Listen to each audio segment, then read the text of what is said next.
오늘 주신 우리 하나님 말씀은 마태복음 1장 1장 18절부터 25절까지입니다.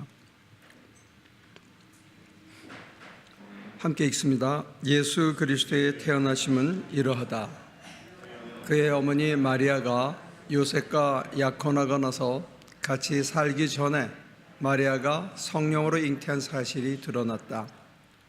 마리아의 남편 요셉은 의로운 사람이라서 약혼자에게 부끄러움을 주지 않으려고 가만히 파혼하려 하였다.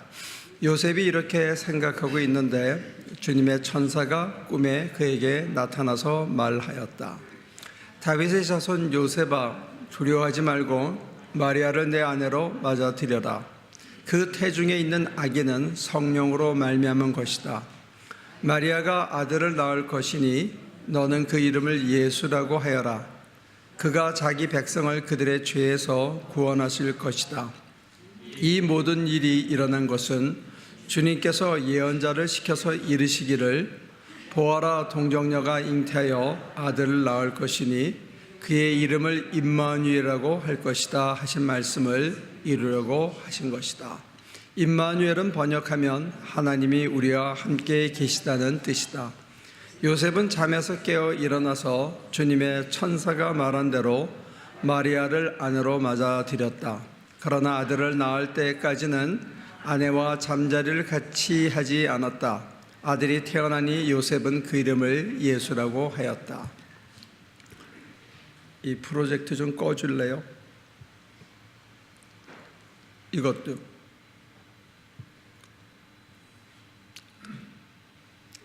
이 앞에 거 좀 꺼주세요. 시끄러워서.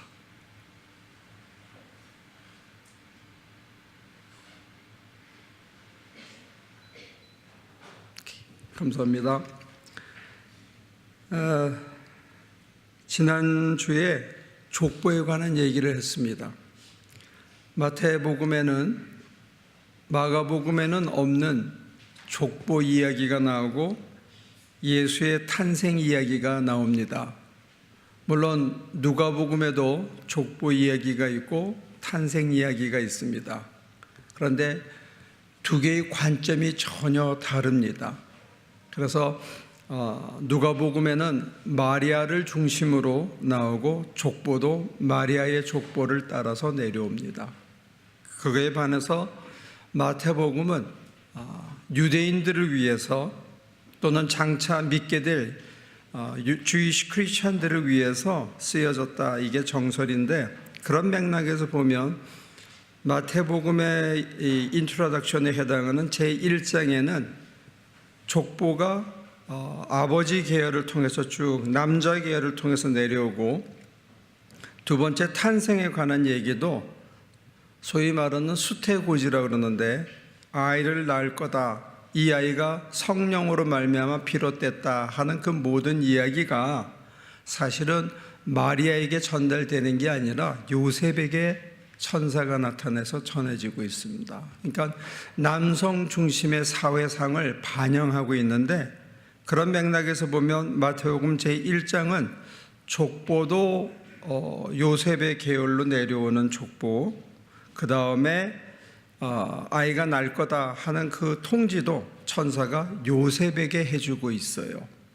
그런데 이 얘기를 이렇게 가만히 살펴보면 몇 가지 특이한 점이 있습니다. 이 요셉이라는 인물의 아주 사려 깊은, 심성 깊은 내용이 두 가지가 나타나는데, 하나는 아이를 뱄다는 얘기를 듣고 가만히 파혼해야 되겠다 해서 조용히 끝내려고 했다 하는 것 하나 하고, 두 번째는 아이를 뵌 여인을 데리고 와가지고 그리고 잠자리를 같이 하지 않았다, 이런 얘기가 이렇게 그 요셉의 인품을 싹 그려주는 그런 내용입니다. 그런데 유대 풍습으로 보면 이 요셉이 한 행동이 칭찬받을 행동은 아닙니다. 유대인들의 풍습으로 보면 정혼한 여인이 아이를 가졌다 그러면 제일 먼저 가서 돌을 들어서 쳐야 됩니다. 그게 법을 지키는 길이고, 돌로 치지 않은 것 자체가 사실은 파격입니다. 그리고 또 하나의 파격은 뭐냐면 꿈을 꾸자마자 꿈에서 천사가 그 아이는 성령으로 잉태한 거니까 마리아를 데려오기를 두려워 말라 하니까 그 다음날 깨자마자 가서 데리고 왔다는 거예요. 꿈꾼 게 중요한 게 아니고 꿈을 그대로 행동으로 옮김으로써 하나님의 뜻을 실현하는 게 중요하다 하는 것을 내포하고 있는데, 가서 결혼식도 안 올리고 혼인식도 안 하고 데리고 와서 살았다. 이것도 유대인들의 풍습으로 보면 아주 파격입니다. 그러니까 이 성서 기자는 유대인의 풍습에 따라서 유대인들이 받아들이기 쉽게 족보 이야기도 쓰고, 남성 중심의 족보 이야기도 쓰고, 남성 중심으로 수태고지도 쓰는데 거기에 머물지 않고 파격을 또 얘기하고 있습니다. 유대인들의 풍습을 충분히 반영하면서 여기에 머물지 않고 이것을 넘어가는, 그래서 마태복음 전체를 우리들은 흔히 뭐라 그러냐면 모세 모티브라 그러는데, 모세가 한 것에 유사하게 예수를 그리고 있는데 여기에서 나타나고 있는 게 아브라함의 자손과 다윗의 자손 이렇게 돼 있거든요. 근데 이 아브라함이라는 인물도 파격적인 인물입니다. 어떤 의미에서 파격적인 인물이냐면 하란이라는 곳에서 우상을 만들던 삼촌 밑에서 같이 일을 하던 우상 만들던 인간이거든요. 그를 택해서 어디로 가는지 모르고 떠나라, 너를 내가 믿음의 조상으로 삼겠다 해서 그 아브라함을 택했고, 그 아브라함이 100세가 되도록 기다려서 그 아내 사레는 태가 끊어진 지 오랜데 그를 통해서 아들을 줬다는 그 암시와, 유대인들은 그걸 다 기억합니다. 그 다음에 그 형제들 중에서 제일 작고 못났던 막내 아들 다윗을 택해서 이스라엘의 왕으로 삼았고 그 왕조를 하나님이 축복해 줬다 하는 얘기를 유대인들은 다 알고 있습니다. 그래서 아브라함과 다윗의 자손 예수 그리스도의 계보는 이러하니다. 그러면 이들이 상상하는 것은 피를 따라오지만 여기는 파격과 파격의 연속이겠구나 하는 암시가 여기 담겨 있고, 특히 여기서 오늘 마리아를 통해서 아이를 벌써 가졌어. 파혼을 하는 게 맞아? 아니야, 도와서 돌을 던지는 게 맞는데 그를 꿈꾸자마자 데리고 와서 같이 살면서 결혼식도 안 하고 살면서 아이가 낳을 때까지는 같이 잠자리를 하지 않았다. 이거는 파격과 파격을 통해서 어떤 우리에게 물려준 이것이 참 옳은데 여기에 머물지 않고 이걸 넘어서는 뭐가 있지 않을까, 이런 것을 이제 신학적으로는 이렇게 그걸 담고 있는 그런 아주 서론에 해당합니다. 그런데 이제 우리들의 입장에서는 여전히 신기한 게 어떻게 처녀가 애를 가질 수 있나.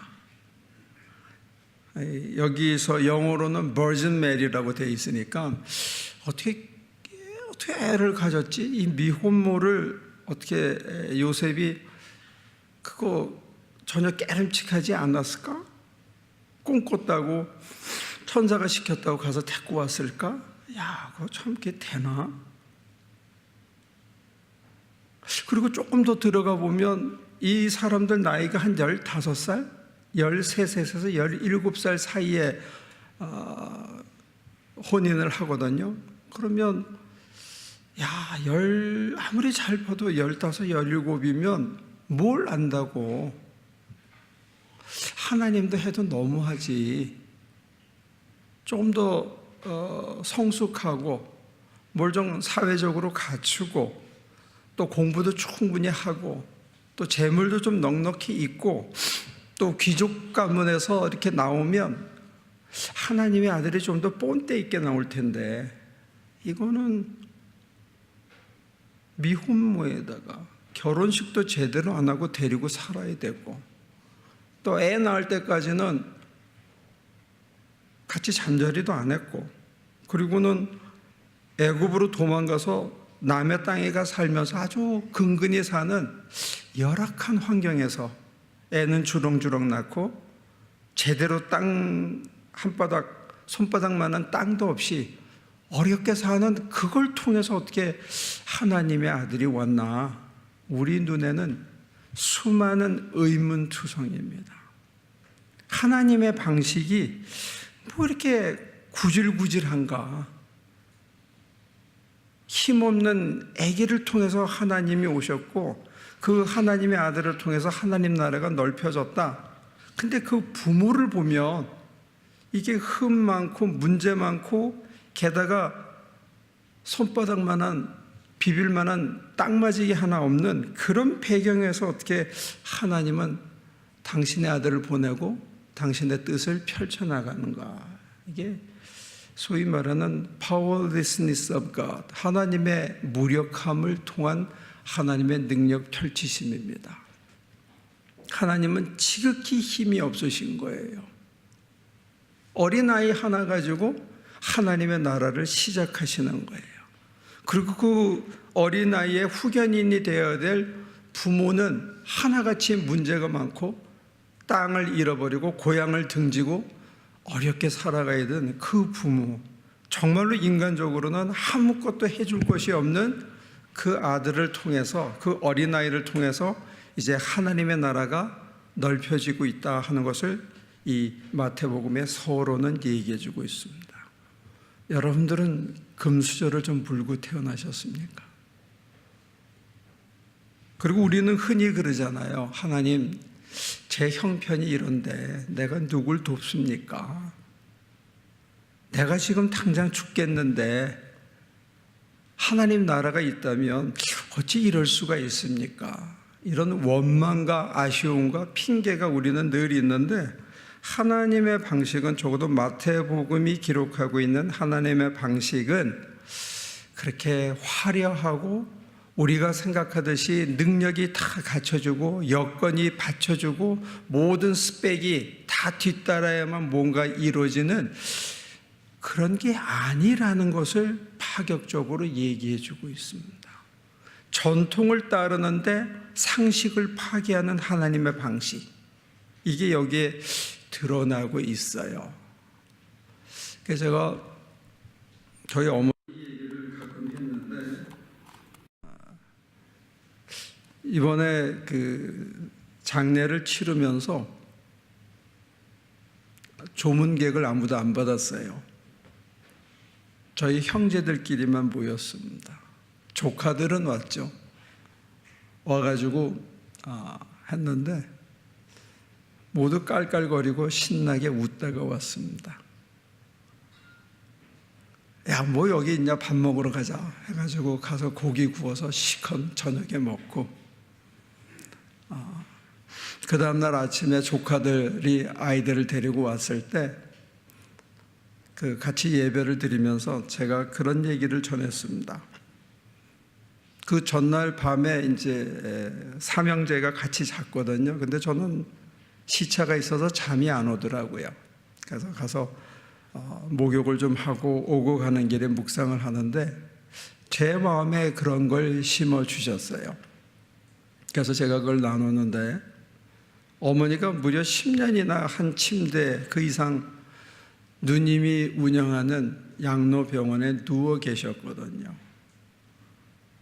근데 외람된 얘기지만 저희 한 15년 전에 저희 조카, 의사 조카 하나가 나라 돈을 한 50억을 갖고 오기 위해서 친인척들에게 50억의 빚을 그 당시로 끌어모았습니다. 그리고 파산을 한 거예요.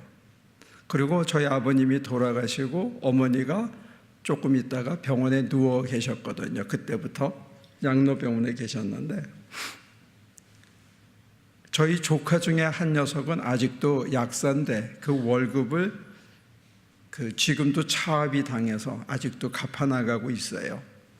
그러니까 이게 참 속된 표현으로 저희 집안이 오형제인데 콩가루 집안이 된 거예요. 서로가 서로를 안 보고 저 녀석 때문에 우리 재산 다 털어먹었다. 그런 사람이 숱하고 내가 했냐 우리 아들이 했지 이러니까 이게 서로 말이 안 되는 거죠. 그런데 어머니가 한 10년 누워 계시니까 5층에 누워 계신데 찾아갔다가 4층에 있는 저희 큰 누나 사무실을 안 들를 수가 없잖아요. 그러니까 저는 1년에 한 번, 1년에 2번 나갈 때마다 어머니를 찾아가면 누님이랑 같이 식사를 하고, 우리 형님들도 나이가 드실수록 더 자주 찾아가고, 큰형은 한 달에 한 번, 2번 찾아가면서 큰 누나를 만나고 작은 형을 만나고 이렇게 서로 만나고 같이 밥 먹고 하다가 보니까 힘없이 누워있는 그 어머니로 인해서 원수가 질 뻔했던 그 형제들이 다 다시 만나고, 어머니 누워있는 모습을 보면서 그 화려했던, 그 능력 많았던 여자가 나이가 들으니까 결국 저렇게 된다. 인생이 별거 있냐.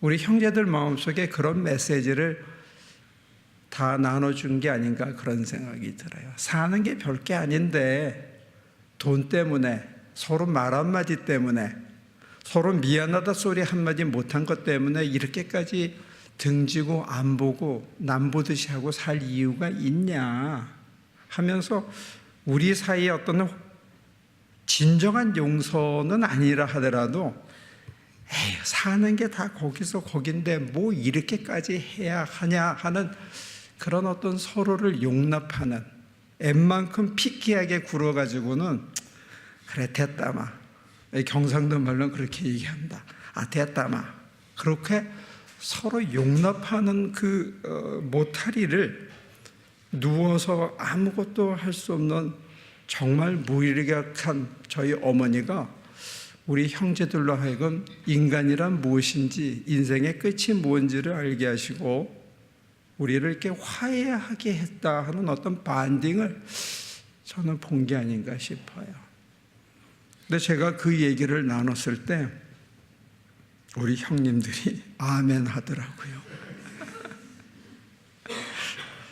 아마 자기들도 그렇게 생각했던 것 같아요.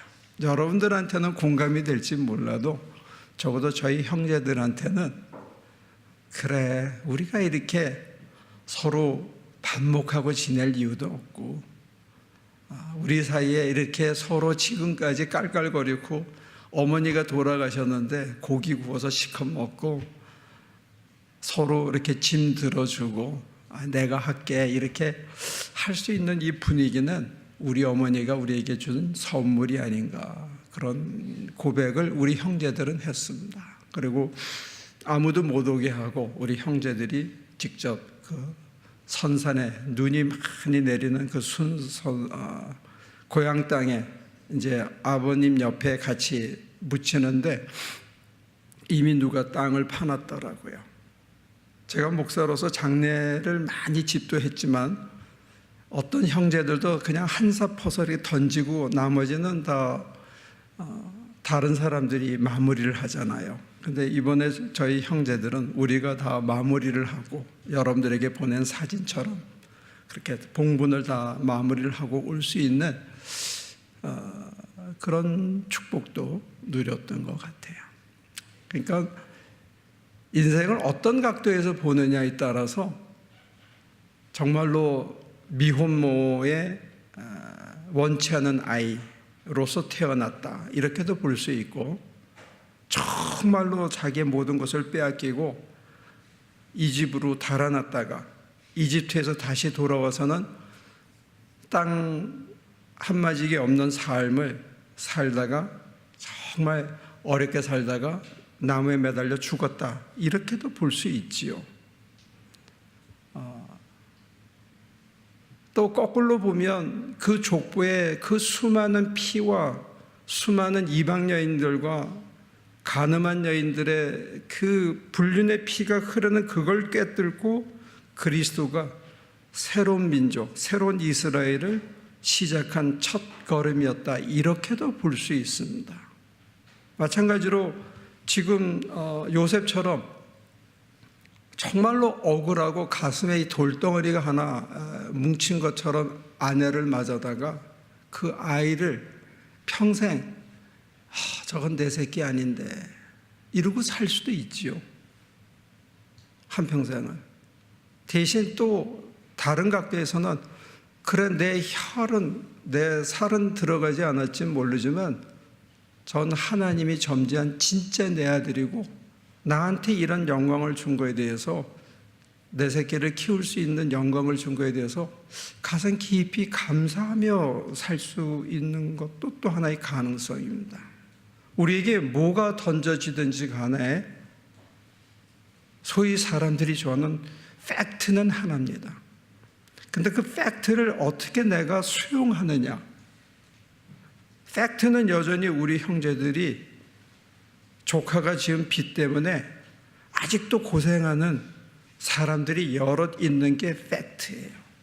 그러나 그 팩트를 어떻게 내가 수용하고 어떻게 이해하고 어떤 새로운 관계를 맺어가느냐, 이거는 우리의 선택입니다. 어떻게 수용할 것인가, 어떻게 수용하느냐에 따라서 원수가 될 수도 있고 깔깔거리며 같이 고기를 구워 먹고 눈길에 서로 부축하는 그런 관계가 될 수도 있고, 그건 우리의 선택입니다. 하나님은 어떤 면에서는 정말 무력하게 병석에서 10년, 15년 누워 계신 우리 어머니처럼 어쩌면 지금 이 순간에 우리 속에서도 무력하게 당신의 권능을 우리 방식으로, 우리가 생각하는 방식으로는 안 드러내고 계신지도 모릅니다. 근데 우리가 어떻게 억셉트하느냐에 따라서, 아 그래 얘는 진짜 내 새끼야, 하나님이 내게 이런 영광을 주다니, 그래 꿈에 천사가 나타나서 나한테 말했지 라고 가슴을 쓰다듬으면서 정말 이뻐하고 귀여워하고 재롱 피는 걸 즐기면서 또 나무 깎고 못 박는 기술을 하나씩 습득할 때마다 오는 그 희열을 느끼면서 하나님 나라 구경하다가 갈 수도 있고, 그건 선택입니다. 여러분들에게 어떤 팩트가 지금 주어졌는지 저는 잘 모릅니다. 그러나 이걸 하나님의 무력을 통해서, 하나님의 파격을 통해서, 하나님은 전승을 받아들이지만 거기에 머물지 않고, 생각해 보세요. 15살짜리를 통해서 하나님은 하나님의 나라를 꾸려간다는 거예요. 이게 가능합니까? 그들이 현실적으로는 많이 고생스럽고 많이 아팠을지 모릅니다. 그런데 아프고 고생스러운 것에 머물렀다면, 원수지고 등진 것에 머물렀다면 그들에게 미래가 없었을 때 우리 형제들에게도 미래가 없었을지 모릅니다. 여러분들은 어떻습니까? 지금 여러분들 삶에 어떤 팩트가 주어져 있습니까? 어떻게 이해하느냐, 그건 여러분들의 자유고 선택입니다. 저는 목회자로서 우리 하나교인들에게 그렇게 권하고 싶습니다. 그것을 관통하고 있는 하나님의 뜻, 천사를 통해서 들려주는 하나님의 음성을 행여 저와 여러분들이 들을 수만 있다면 거기서 새로운 화해가, 새로운 생명이, 새로운 가능성이 싹트기 시작하고 하나님의 나라가 조금 더 넓혀지지 않을까, 그런 소망을 권합니다. 그래서 제가 끝으로 우리 형들에게, 여러분들에게 했던 얘기를 전했습니다. 우리 어머니한테 그래도 불구하고 내가 아쉬운 게 있다. 그 고생을 하면서 그 시절에 아들 셋, 딸 둘을 모두 대학을 보내고 빚을 내서라도 악착같이 교육을 시켰는데 우리 어머니가 말년에 고스톱을 배우지 말았어야 되는데, 아버님 돌아가시고 고스톱을 배워서 동네 아줌마들 다 모아서 맨날 고스톱 치느라고 그 좋은 능력을 사장했다. 안 그랬으면 지금 여기에 어머니가 대학 등록금 대준 애들이 10명, 20명이 같이 와서 버글거리면서 우리 어머니 때문에 내가 지금 한 자리에 이렇게 한 가정을 꾸리고 살게 됐어요 라고 얘기하는 사람들이 있었으면 하나님의 나라가 얼마나 더 넓혀졌을까. 내가 그런 아쉬움이 있다. 우리 엄마는 고스톱을 배우지 말았어야 됐다. 여러분들이 어머니에게 있었던 고스톱이 여러분들에게는 포도주 한 잔이 되든지 아니면 골프가 되든지 그냥 쉽게 오늘 현실을 직면하고 싶어 하지 않은, 저건 내 새끼가 아닌데 내가 굳이 좀 쉽고 편하게 살자, 이런 마음의 유혹을 떨쳐버릴 수만 있다면 우리 각자를 통해서 우리 하나님의 나라가 더 넓어지지 않을까. 그리고 여러분들이 인생을 마감했을 때 임마누엘을 보여주는, 세상을 우리 형편껏 우리 능력과 손을 실컷 펼쳐서 당신의 나라를 넓혔던 그런 사람으로 저와 여러분들이 기억될 수 있다면 참 좋겠다, 그런 소망입니다. 여러분들 인생에 찾아오는 작은 유혹들, 거기에 넘어가지 않기를 바랍니다. 기도합니다.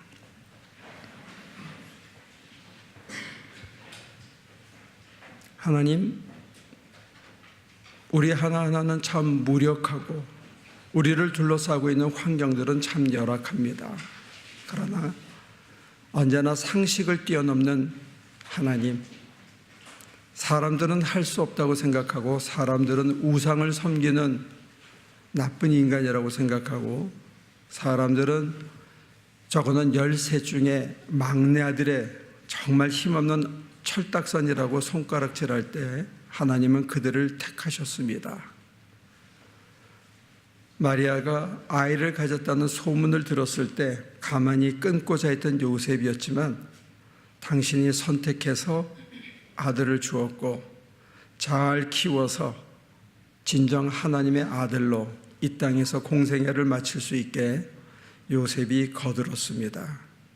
하나님, 여기에 있는 저희들 각자 한 사람 한 사람은 모두가 어렵고 힘겹고 벅찬 인생을 살고 나 하나 먹고 살기도, 내 하나 문제 해결하기도 버거워하는 우리들입니다.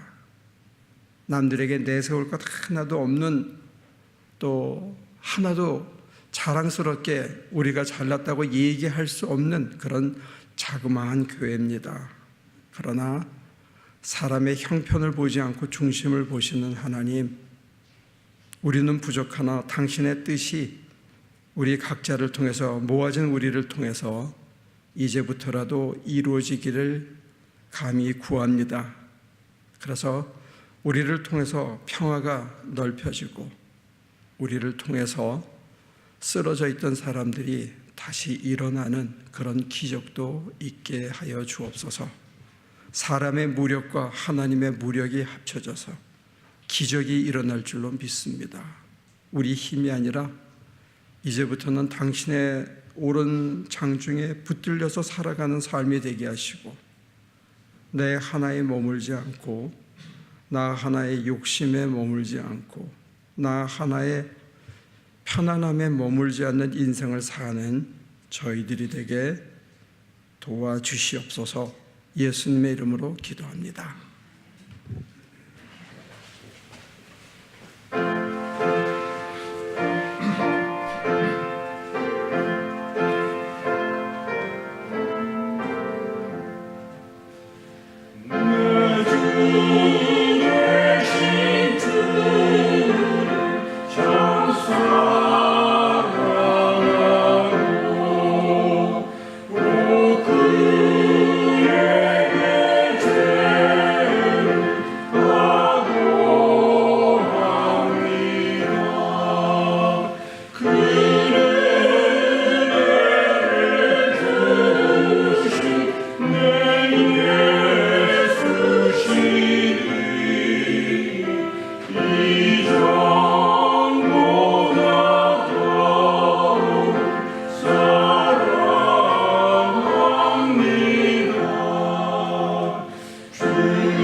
하나님, 저희들의 헌물을, 저희들의 마음을, 저희들의 미래를 받아 주옵소서. 우리의 가진 것 작고 지금 우리들의 쥔 손이 잘 펴지지 않음을 고백합니다.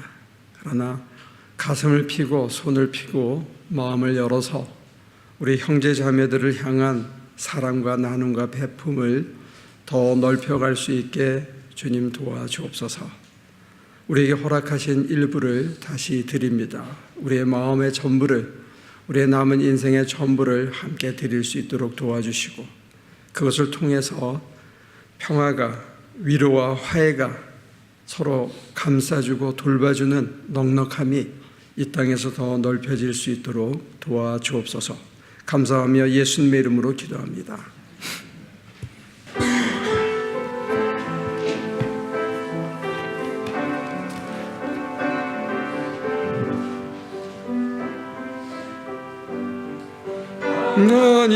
하나님께서니 우리의 만남을 객해 놓으셨네. 우린 하나 되어 어디든 가리라. 너희의 선하며 무엇이든 하리라. 당신과 함께 우리는 하나 되어 함께 건네 하늘 아버지 사랑 안에서 우리는 기다리며 기도하네.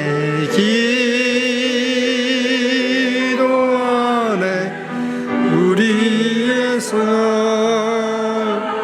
사랑 넘치도록